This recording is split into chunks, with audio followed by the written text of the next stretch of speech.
Welcome in to the New Orleans Pelicans Podcast, the official podcast of your New Orleans Pelicans. A podcast dedicated to everything you need to know about the squad. Hear from players, coaches, broadcasters, and those who cover the NBA on a daily basis. It's time to flock up. The New Orleans Pelicans Podcast starts right now. Hello, everyone, and welcome once again to the New Orleans Pelicans Podcast, the official podcast of your New Orleans Pelicans. Gus Kattengell with you, Jim Eichenhofer, Andrew Lopez, sideline reporter and host over on the Gulf Coast Sports and Entertainment Network, will be joining us here later on in the podcast to give us an idea, Mr. Jim Eichenhofer, of what it's like to be an official NBA sideline reporter. Yes, looking forward to talking to him about the secret world of NBA sideline reporting. Secret handshakes, access, doors, getting bumped to first class, all that other stuff that we're not a part of, Jim. We're just not a part of. It's okay. That's all right. That's what it is. We're very happy in our roles. Very happy. It is also Western Conference Wednesday, so Jim's going to give us a couple of things there as well, per normal. Pelicans, 2 home games this week. On Friday, the Boston Celtics are coming in town. Tonight, it's the Dallas Mavericks. Jim, I don't know what kind of memory you have. I don't know if you're an elephant memory, hippopotamus memory, or, what kind of memories I think sometimes whether when it's sports related or basketball related, it's an elephant. But if it's where I parked my car, it's more of the opposite. It's so the opposite. For some reason, I don't know, just have a ability to remember stuff related to this job, but sometimes nothing else. Well, let me help you. Let's go back. Let's get in the DeLorean. The 15th of this month. Inbound to Hawk. Boy, we got a break. Hawkins picked up his dribble. We throw it away. Najee to Dinwiddie. Blocked by Murphy! Trey Murphy the third! Get it to Hawkins! Ball game! You remember that play, Jim? Do you remember that play? I remember it quite well, actually, Gus. Block or goaltend? That was the question. Trey Murphy? I was just trying to make a play on the ball. That was it. It's one of those moments where you either win a game, lose a game. And I was just trying to do everything in my power to try to win the game. That's fantastic. But Trey, was it a block or goaltend? I think they caught a block on the floor. So, I'm going to just go with that. And, can't take away the win. So. Yeah, it was. I think we talked about this a little bit at the time. It was amazing because after watching 17 replays from 14 different angles, everyone got the call right. So the referees on the court didn't have that luxury. Yeah. I mean, in real time, I didn't think it was a goaltend. When I saw the replay, I thought maybe just possibly it was a goaltend. But it was a win, so that's what we care about. That's all that matters. And when you take a look, obviously, at tonight's contest with the Mavericks, the Dallas Mavericks are 25-22. The Pelicans are 12-35 on a 3-game losing streak. So boo-hoo for them that they didn't get the call. Look, that was obviously one of the matchups. It's always been a tough matchup for some reason. This is matchup number 3 tonight. Mavericks beat the Pels 132-91 back on November 19th. And then that 3-point win this one here. When you think Pels Mavs, what do you think of? Well, I mean, just a brief overview, the game where they lost by 40 plus, the Pelicans had an extreme lack of player availability, so that was a huge factor in that game. And then obviously you're much closer to the team that has won some games in January, the last time you played the Mavericks, which was exactly 2 weeks ago. Zion didn't play in that game because it was the second game of a back-to-back. But I think they're just in a lot better position to compete with Dallas than they were when they played them in November. And I mean, another thing, that's definitely stands out and needs to be pointed out about the Mavericks for tonight's game specifically is that, once again, Luka Doncic is out with a left calf strain. He hasn't played since Christmas. Maxi Kleber is out. Derek Lively is out. Dwight Powell is out. They had a couple guys that have been listed as out recently that have changed their status a little bit. So we might see Najee Marshall. He's questionable with an illness. He missed, I think, a game or two with that. And then Dante Exum, who's been out for the entire season, is doubtful with a wrist injury.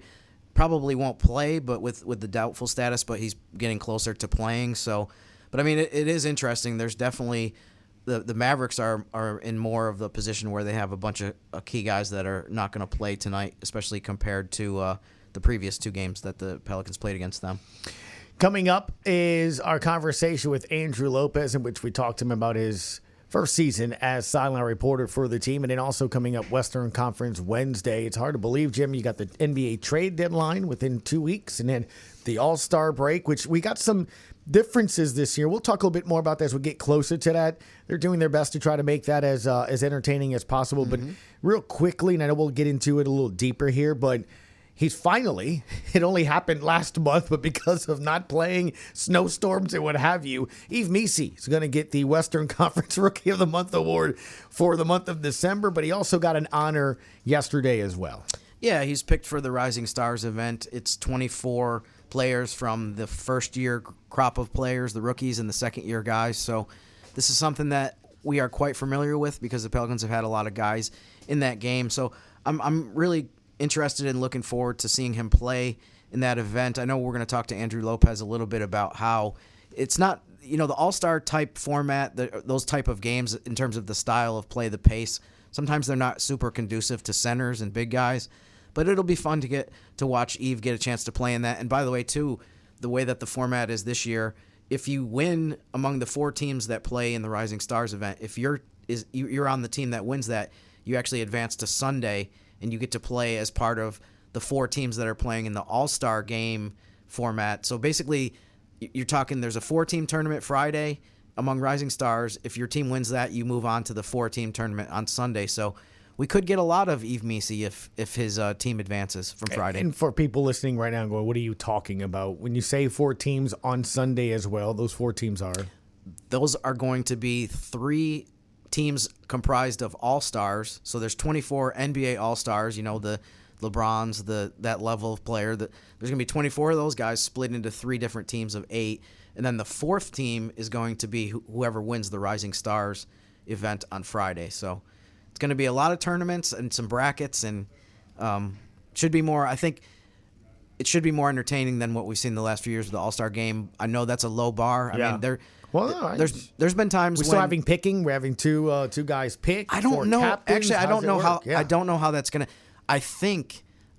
Don't quote me on this, but I think that TNT is in charge of the teams. Like and Chuck I think, gets a team. I think so. Kenny gets exactly. a team. I think Shaq all gets a four. team. I think all 4 that of would them be get a actually team. entertaining. I think I don't know exactly how they're gonna if they're gonna draft them and it's gonna be on TV, but I believe that the TNT 4 guys are going to be in charge of the teams, and then we'll go from there. That'd be great. I mean, if you really, really wanted to get into it, wasn't there a TV show where the audience could literally put in their votes and stuff like that?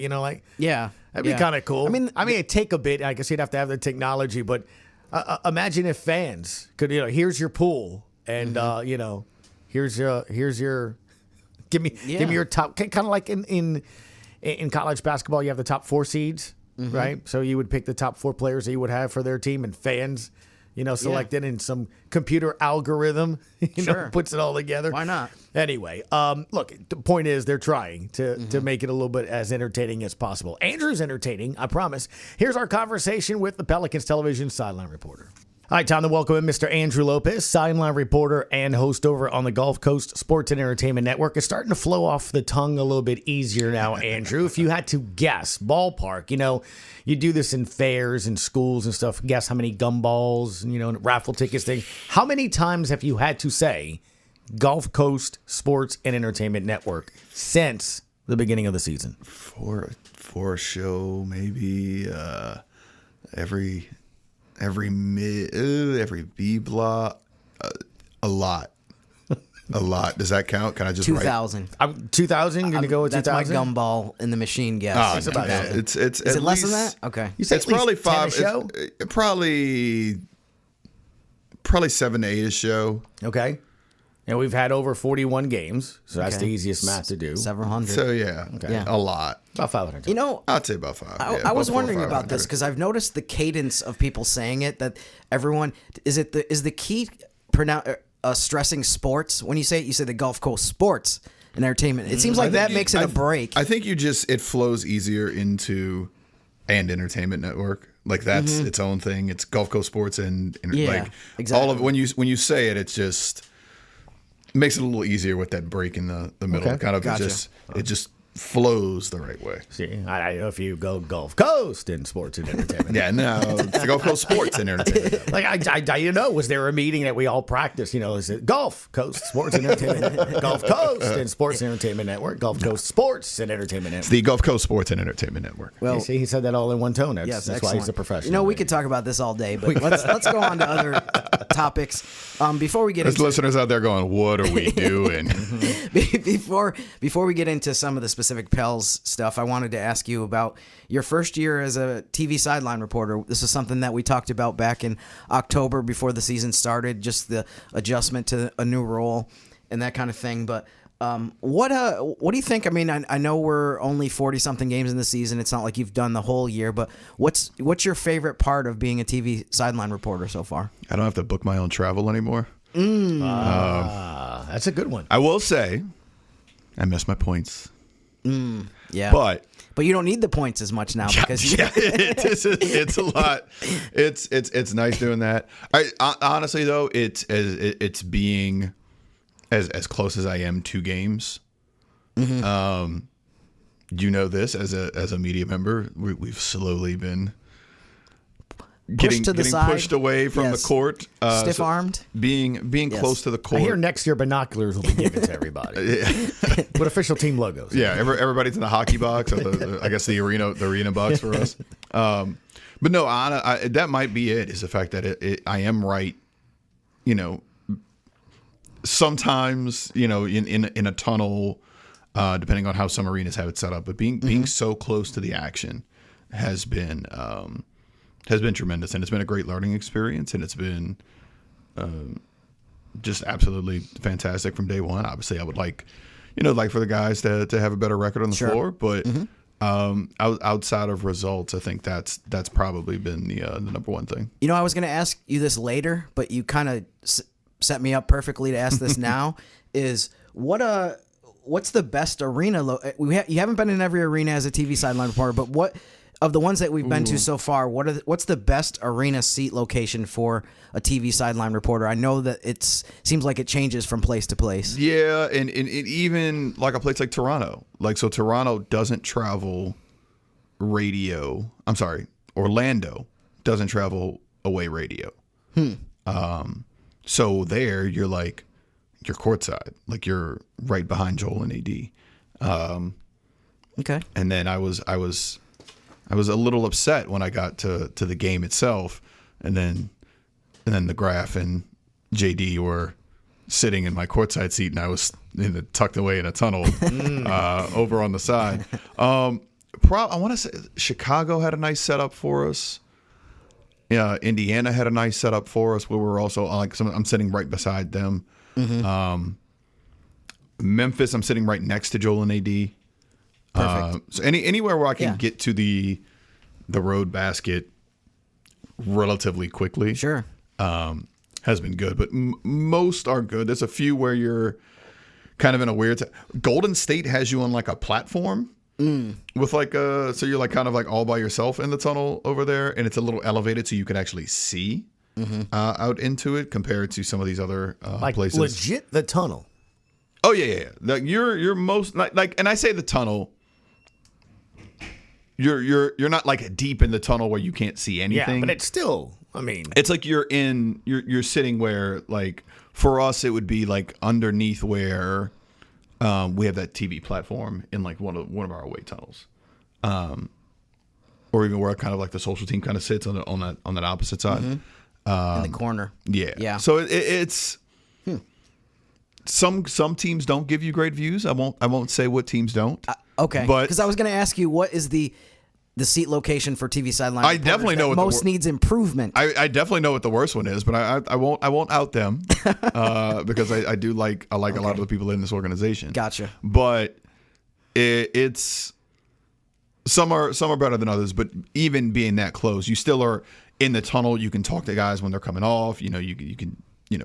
People are standing around you. Yeah. So it's all been very good. It's very classy of you to not say that it's the Knicks, but I'm actually basing that on my own experience of what the worst place is in terms of visiting media. I actually obviously don't know the way that the TV sideline reporter situation is in MSG, but for the rest of us, it hasn't been great. But you don't have to comment on that, Andrew. On to the next topic. It is not my favorite in MSG, but it is the only place where you are sitting directly next to, or maybe Boston. You sit directly next to their sideline reporter. Okay. Boston and New York are the only places where you're like seat to seat. Okay. Next to theirs, but my place is not. It's not MSG, but MSG is also kind of tucked away a little bit. But. Gotcha. You know what? You're setting me up so perfectly today because it's what I do. I'm a professional. My next question. You mentioned a couple places you get to sit next to the other sideline reporter for the other team. Wanted to ask you about what your introduction to the world of TV sideline reporters has been like. Now, from the outside looking in, I've observed this over my time here. It feels a little bit like they have like their own secret society. They have their own little club. Yeah. So, I mean, what just in general, before I ask you a couple specific things, what's it been like kind of debuting in this group of 30 reporters? Well, I'm still on probation, so I don't get full access to the Society of Sideline Reporters quite just yet. You don't have the handshake? No, secret handshake yet? They're Okay. Everybody kind of makes you, go get me a water, do stuff like that. No, everybody's been great. A few of these folks I knew already, just from kind of being around the NBA. So a lot of it's, talking about how's everything going. Like when I was in Boston talking to Abby, it was like, we spent the first, 15 minutes before tip, I was like, I'm showing a picture of the baby because I think that was my first game. Like afterwards, so yeah, it's a lot of it's been a very warm welcome from excellent from most of the sideline reporters so far. Excellent, because I say most as in like as if somebody's giving me like a bad reaction. Like nobody has given me one, but I just want to be clear from like the ones where I know them and I actually talk to them. It's been good. That's good to hear, because I have to admit I've been a little bit concerned because I see a lot of the sideline reporters, they take a lot of group photos, they take pictures, they take selfies with each other next to the court, and I don't think I've seen any of this from you this season, so that had me a little bit worried. No, it's my probation year for the Society of Sideline Reporters. Who would you say, who's the sideline reporter that's reached out to you the most, that has given you the warmest welcome, that has said, like, here's some tips of what you need to do as a rookie to really make it in this game? That's a good question, because I don't know the answer to that one. I'm sorry to put you on the spot. No. Like that. Probably, honestly, it might have been like talking to some ESPN folks like on the way out of like, hey, this is what you need to do. Sure. And I'll be quite honest. It was Jen. Jen Hale called me, and when the switch happened, I remember I was in Nashville, and we had probably a 15-20 minute conversation of like, hey, if you need anything, I'm here. I can, this is how we've done it. This is what you need. Like, so probably like she's probably been the one. Yeah. Who's just kind of helped the most. She's a quality individual. She's a quality person. Yep. Outside of that, it's probably been other ESPN folks who just kind of like reached out like in the meantime of like, hey, do this. Need you to kind of, this is what you need. Aside from our team here, who has been, amazing and great from the whole time. Yeah. Thanks to Gus and I. We've done a great job on that. I didn't want to say it. Yeah. But we try, we try to get you out as much as we can. Well, let's talk about the Pelicans right now in terms of what's been going on in the court lately. Obviously, part of the reason that we wanted to have you on for the timing of this show is you're coming off the road trip. You were there for all 3 games. Wanted to see better results, obviously, than what they had. They lost all 3 games. I mean, what did you see on the road trip? Is it the kind of thing where it's like it just seemed like they kind of reverted back to some of the bad habits or the negative things that they had been doing for the early part of the season? I think the biggest thing for me that stood out was for most of January, what you saw was a team who was shooting threes and making threes. I want to say going into that road trip, I want to say we were top 5 or 6 in makes. That's a good point. In January. High 40s, threes, not 50 attempts, right? Attempts and makes in threes. And on this road trip, I believe we were averaging 9 makes and 31 attempts. Those are the things that get you, unfortunately, in this NBA, those are going to put you toward the bottom of the league. And I think that was the thing that stood out to me the most, because I feel like there was a lot of games where, your turnovers have still been low. I don't feel like we have one of those 18, 20, 22 turnover type nights. Even I want to say, what was it, the Memphis game where we had 10 in the first half? I believe we still finished that game with 13 turnovers. Toronto I think was 13. It was really more just that there was a lot in the first quarter that got them into a hole. And it was so many. It was again in Toronto. It was also a lot of misses on shots that guys are normally going to make.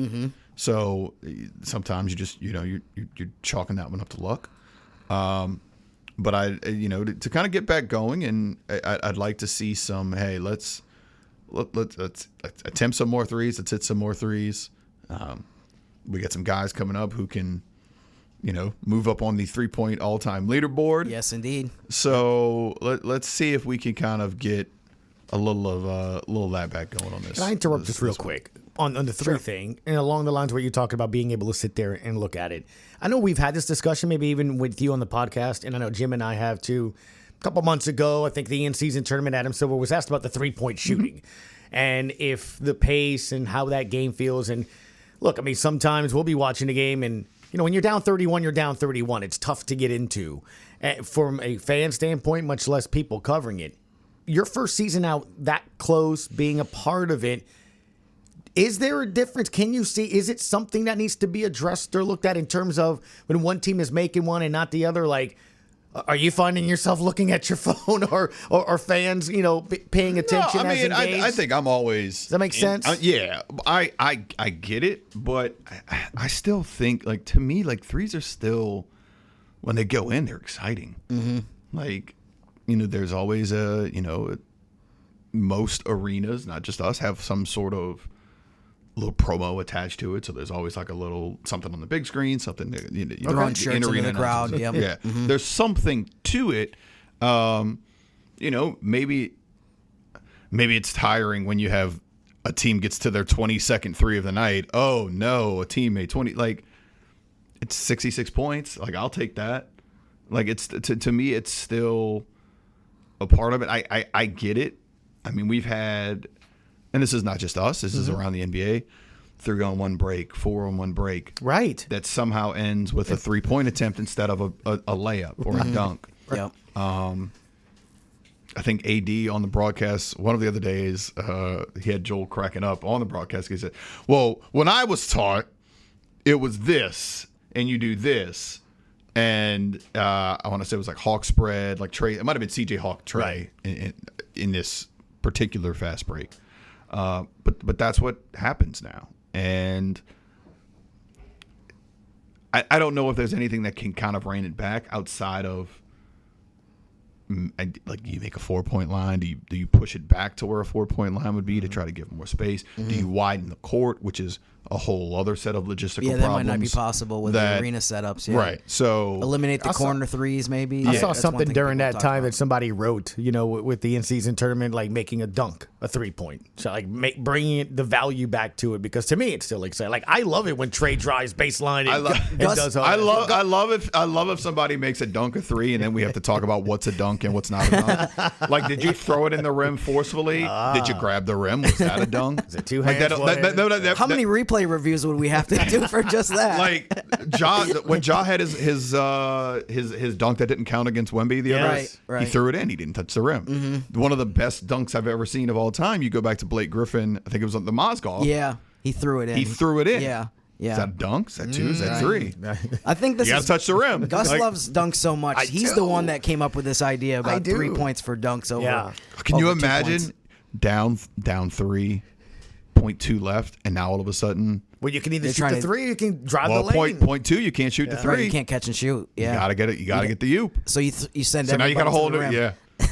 Just but imagine if you don't try to do that on San Antonio. Imagine if you get fouled on an and one and you dunk, and now it's a 4-point play. Huh?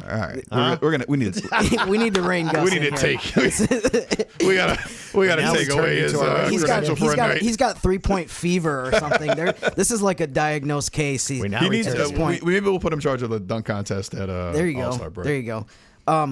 A guy who does not take a lot of threes, Zion Williamson, to me, has been the most positive part of the road trip and really probably over this recent stretch since he came back from his hamstring injury. What have you seen from him lately with just how productive he's been, just the impact that he's made, even though, he's still in the situation where he's not playing 35 minutes in any game?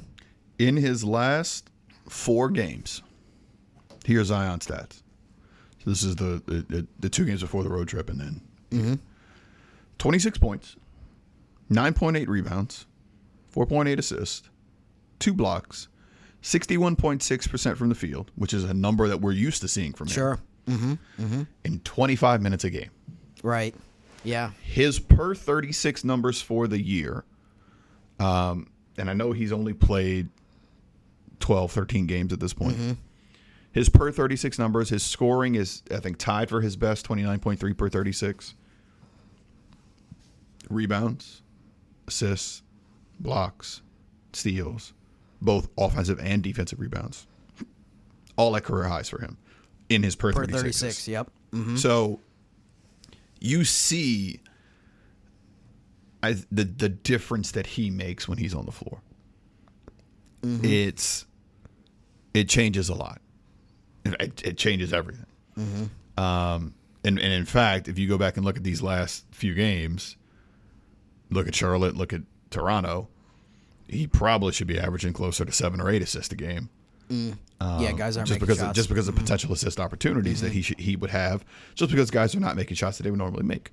I think this is kind of maybe what he wanted to be when he came into the season. You go back and you look, he had a couple of tough starts because of how teams were playing him.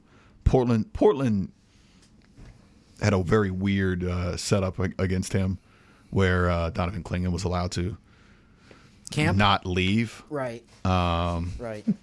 It was a long 3 seconds. So, are you giving us reasons as to why Willie Green was ejected? Many reasons. Being closer now, I also see it's a lot. He fights through a lot of contact. It's a bit much for me to see him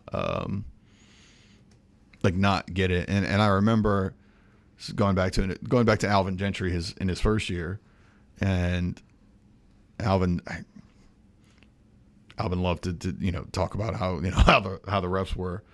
And I remember he told us once, he's like, well, he's already going to the line 12, like a ref told him. He's already going to the line 10 to 12 times a game. What do you want? He's like, well, if he's getting fouled, that he needs to go 20, you send him 20. Right. Like, if it's a foul, it's a foul. It's not a foul here because he falls, or it's not if they're fouling him, they're fouling him. That's interesting. And I think that's what it is.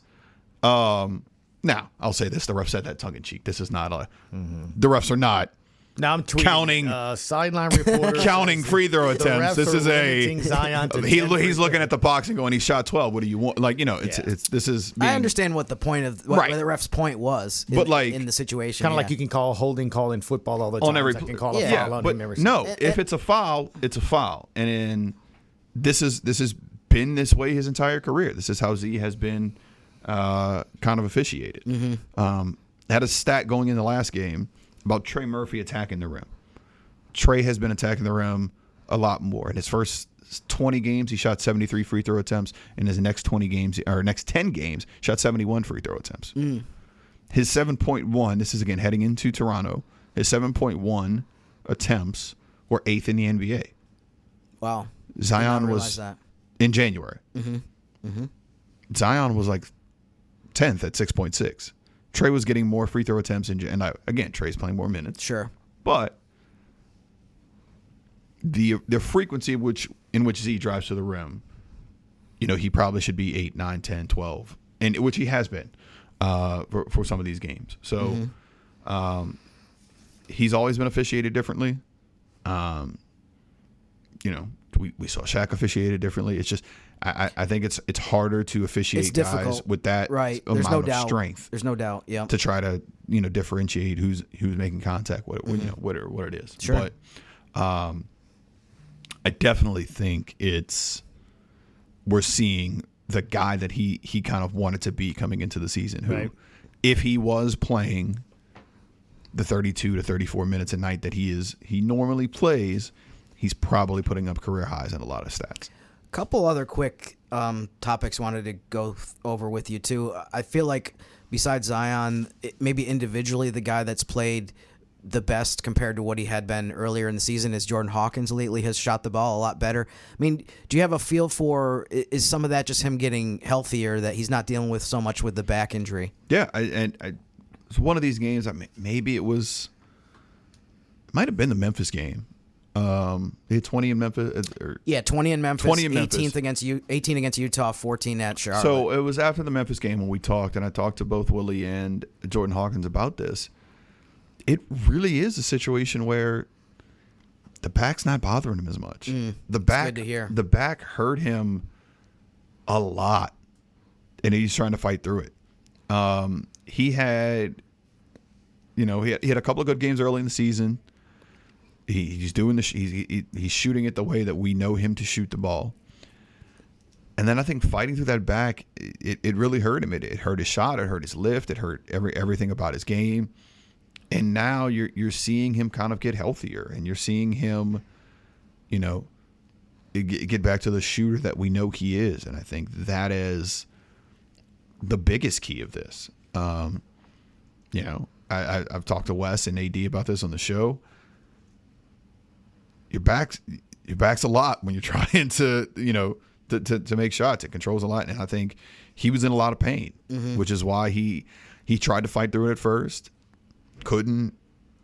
It was a lot. So I think what you're seeing now is a healthy Jordan Hawkins, or healthier Jordan Hawkins. I don't know if you can ever really maybe get over a back injury in a season.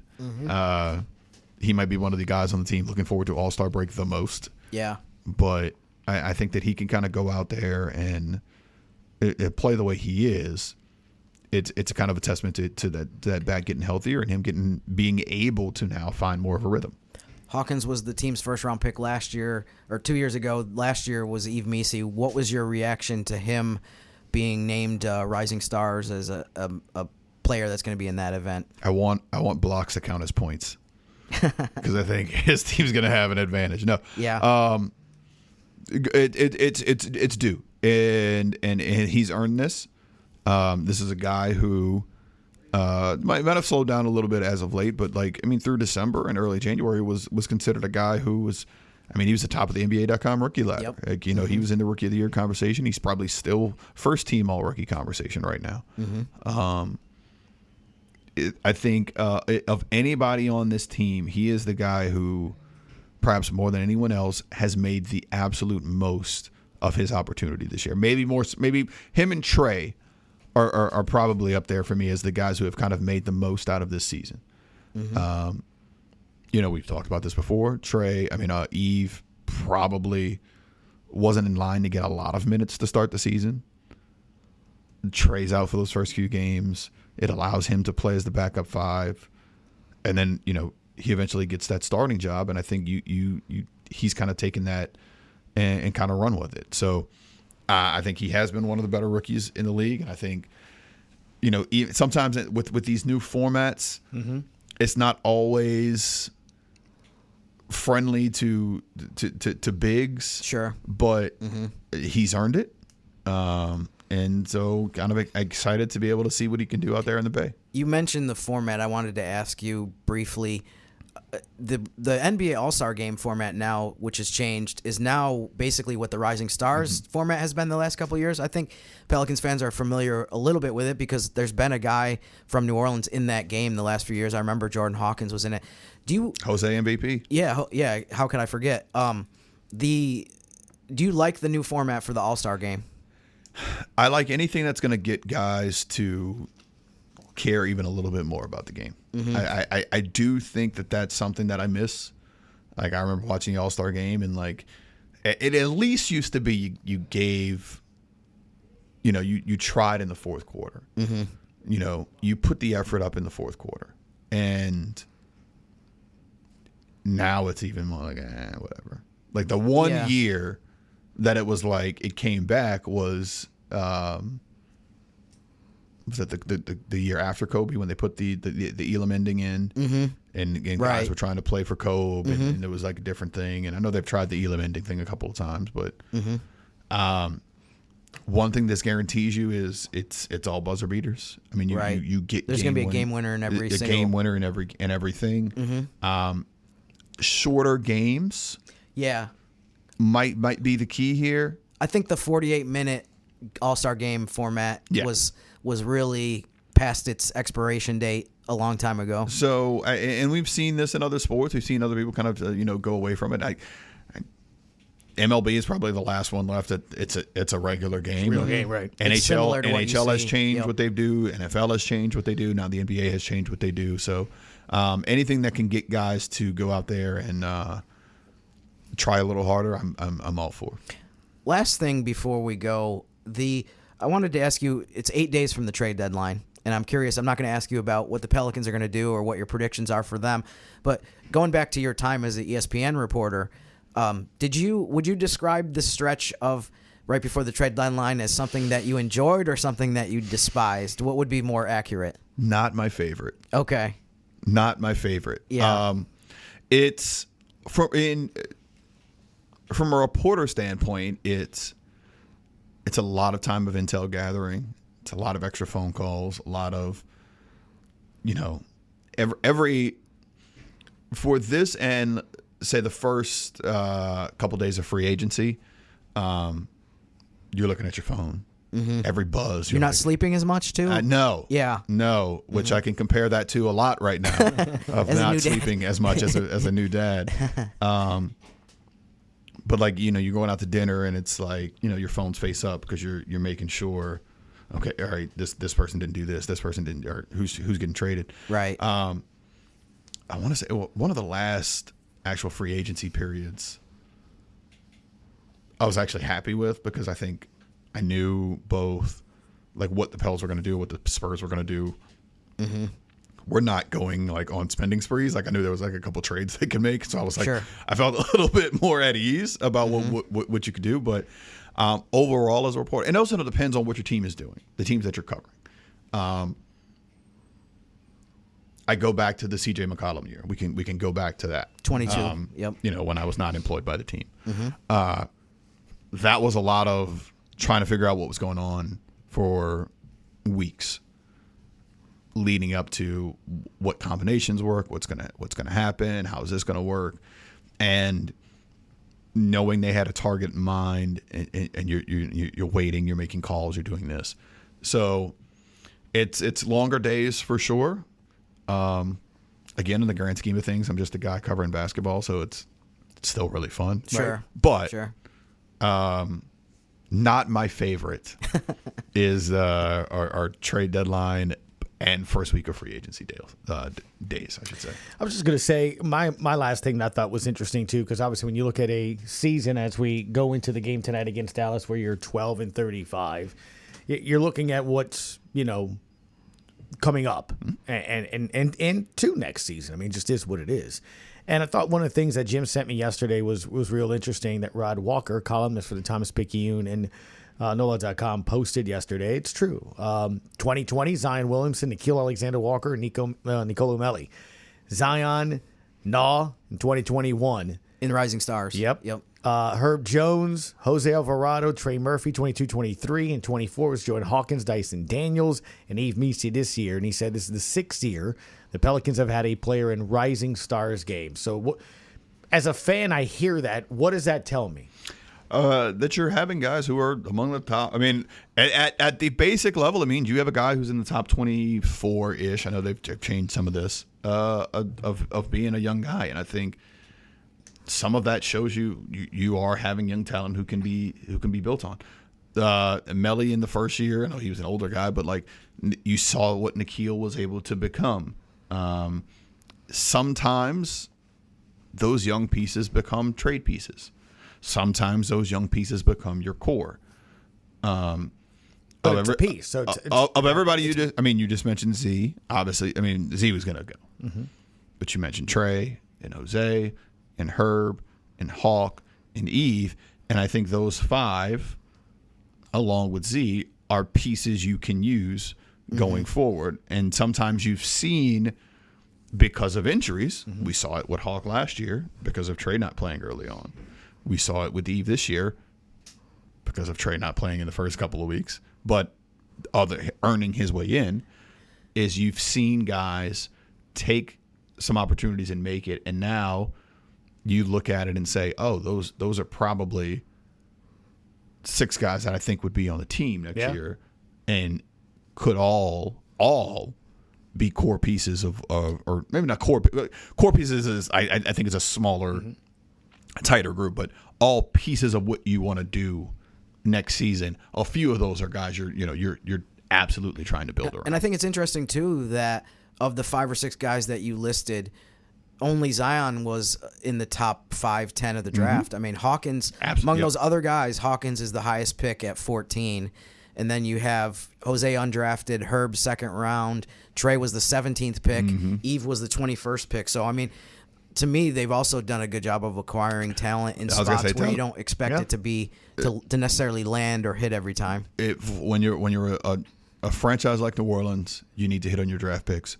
And I think what this has shown you is you have been hitting on your draft picks at a higher than not clip, which is absolutely essential. So that's a credit to Griff and Bryson and Swin and the front office and everything that they've been doing. And to your point, as we close out, as you say, there's pieces. If people didn't value what Dyson Daniels could be, DeJounte Murray's not on your team. We've seen what an important piece he is to the future of this team. So. And sometimes that's what it is in the NBA. You're not going to keep every single guy. But you can't. You don't have the spots and you don't have the places, right? We just saw a Utah team who has acquired so many first-round picks, trade 3 first-round picks for 1 first-round pick. Value-wise, they may come ahead, they may not, because you can't just keep drafting 3 guys a year. Right. OKC is going to come into this eventually. Brooklyn's going to get there eventually. So you can't draft guys, but those guys can help you get other players. Sure. Nickeil Alexander-Walker, if he's not playing at that level that he's playing at, you don't get CJ McCollum. Dyson's not playing at that level, you don't get DeJounte Murray. Correct. So there's things, there's other layers to this, but it also shows you, that you're continuing to draft well, and I think that's the key. All right. As always, man, appreciate the time. Thank you, and go get a nap. Oh, yeah. Oh, yeah. Enjoy the 2 games here at home on Wednesday and Friday, and then right back out to the road you go, sir. Good old Super Bowl 8-9-ish day road trip. Not 10, 9. It's a while. We'll see. And guess what? You come back for a bit, and then right back on the road for Mardi Gras. I'll take that. But you got an all-star break. I'll take that all-star break right now. He's going to need it. I'll take that all-star break. I hear you, man. Thank you so much. Oh, Thanks, don't forget, he babysat for me, so he's a great babysitter if you ever need one. Jim Eichenhofer. He definitely trusts me. I can tell by the look on his face. We're taking. Well, at this point, he's so tired. Just keep it alive. We're doing it. Just let me sleep for 30 minutes. Mr. Andrew Lopez, thank you, bud. Appreciate it. Thank you, guys. Our thanks to Andrew Lopez. Time now to do our Wednesday segment. All right, y'all. Now it's time for Western Conference Wednesday. Mr. Eichenhofer will tell us whose stock is up and whose stock is down. So let's get started. Jim, what is our team to keep an eye on for this week? Well, Mallory, I'm glad you asked. The team to watch this week is the San Antonio Spurs. They are now 20-23. They're in 12th place in the Western Conference. They went 1-1 in Paris when they played the Pacers in a couple games. I think one of the reasons I picked them as the team to watch is they're now 2.5 games behind 10th place in Sacramento. I think we have a really interesting play-in tournament race brewing in the Western Conference. Now the question is, with the Spurs in 12th and Golden State in 11th, and both of those teams have trended down a little bit lately, are they going to stay in a position where they make it interesting as far as the teams that are ahead of them, the 10 teams ahead of them? Are those teams going to be comfortable in saying, like, okay, at the worst, we're going to be in the play-in tournament? Or are the Spurs and Warriors going to get back to a point where, I mean, they're very close right now, like I said, 2.5 for the Spurs, to where it goes down to the wire, and teams like Minnesota, Dallas, teams like that have to sweat out whether they're actually going to extend their season beyond the midpoint of April into the postseason. But anyways, the Spurs, another reason I picked them for the team to watch, they have a pretty interesting schedule. They play the Clippers tonight in San Antonio, then the Bucks Friday, the Heat Saturday, and then they finish this 7-day period Monday at Memphis. So pretty tough slate that they have, and I'm curious to see, they have 39 games left, to see whether they can stay in the play-in tournament race. Pelicans have 3 games left against them. They have a baseball series against the Spurs in February, and then they go at San Antonio for a game in March. In terms of stock up, stock down, I mean, stock up to me, there's a few candidates, but to me, it was almost a no-brainer to go with the Rockets because the Rockets are playing fantastic basketball lately. I feel like they've become the talk of the league right now because if they've won 4 games in a row, they recently won consecutive games against the Cavs, so they swept them. They also won in Boston on Monday night. So, I mean, it's not just the fact that they're 8-10 out of their last 10 games. They won 4 in a row. They've been playing as well as just about anybody across the league. But if you look at who they've beaten, the teams that they've knocked off lately, boom, they've raised a lot of eyebrows. They've been a team that people are like, unbelievable ahead of schedule. You didn't think, most people didn't think this season that they'd already be a 2 seed. I thought last year they were on the fringe of making the play-in tournament. This year, maybe they can vie for top 6 seed, but second place in the West is incredible with what they've been able to do so far. Yeah, you and I, we talked about that, and I said last year this was going to be one of the teams that they were playing really good towards the end of the season. Yeah, they went on a run. They're physical, and, they have talent, and it's kind of one of those things, too, where when you keep picking 1 or 2, and you got guys like Green, it's like, True. You got good players, they just they needed the right coach, then they go get Dylan Brooks, add a whole different identity. He's kind of like that, I wouldn't say player coach on the field, on the court, but what Udoka does on defense, you go find that enforcer kind of guy that brings that, all of a sudden you're not messing with us. Right. He's changed the entire mentality of that team. Yep. And give him credit for that. But I'm with you. I do this for you because obviously, as we know, right behind you, there's a gigantic television. They spare no expense here for us. And so throughout the day, we like to look at NBA TV, the morning talk shows, and other than LeBron's dunks, Bronny James's 2 minutes a game, all those different things. No, I mean, the point I'm making here is I never on the screen behind your head ever see the Rockets logo.